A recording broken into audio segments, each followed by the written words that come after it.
بسم اللہ الرحمن الرحیم الحمد للہ رب العالمین الرحمن الرحیم مالک یوم الدین۔ 3 سال کا مدنی منا حافظ قرآن۔ یہ قرآن مجید کا اعجاز ہے کہ بچے بچے کو یاد ہو جاتا ہے۔ کہا جاتا ہے کہ یہ 3 سال کا مدنی منا ہے، اسے قرآن پاک مکمل حفظ ہے۔ یقیناً یہ مدنی منع کی ذہانت کا نتیجہ ہے، مگر اس کے والدین کا بھی کافی حد تک کردار نظر آتا ہے۔ یا اخت ہارون ما کان ابوک سوء وما كانت امك بغيا فأشارت إليه قالوا كيف نكلم من كان في المهد صبيا قال إني عبد الله آتاني الكتاب وجعلني نبيا وجعلني مباركا أينما كنت وأوصاني بالصلاة والزكاة ما دمت حيا وبرا بوالدتي ولم عني جبارا تقيا والسلام علي يوم ولدت ويوم أموت ويوم أبعث حيا ذلك عيسى بن مريم قول الحق الذي فيه يمترون ما كان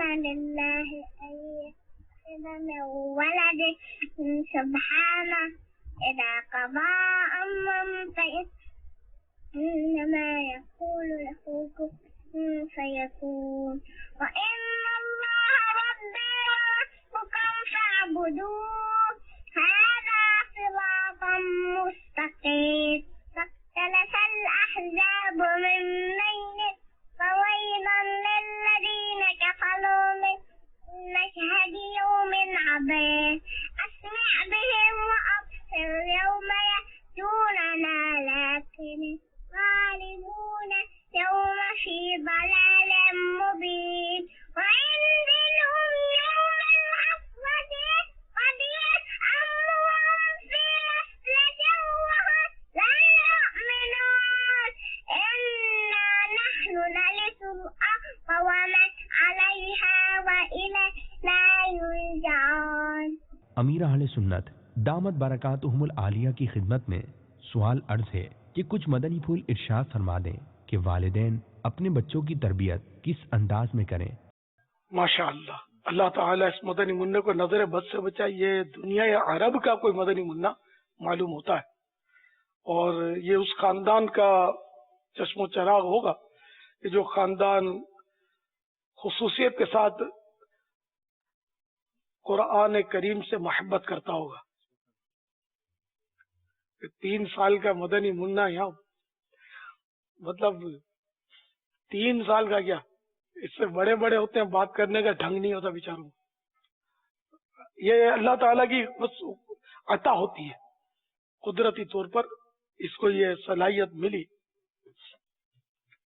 ماں باپ کو بھی چاہیے کہ اپنے بچوں کے سامنے اس نیت سے ذکر اللہ کیا کریں، اللہ اللہ کیا کریں کہ ان کے منہ سے اللہ اللہ نکلے۔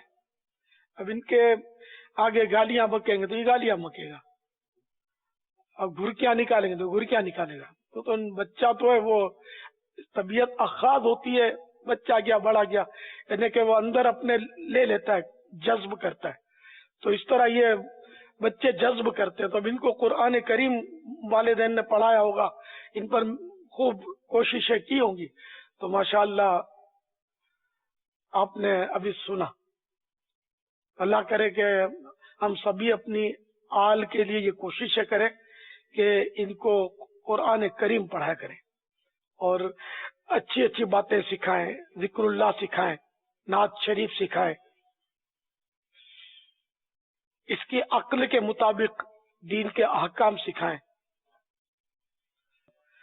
صلو علی الحبیب صلی اللہ تعالی علی محمد۔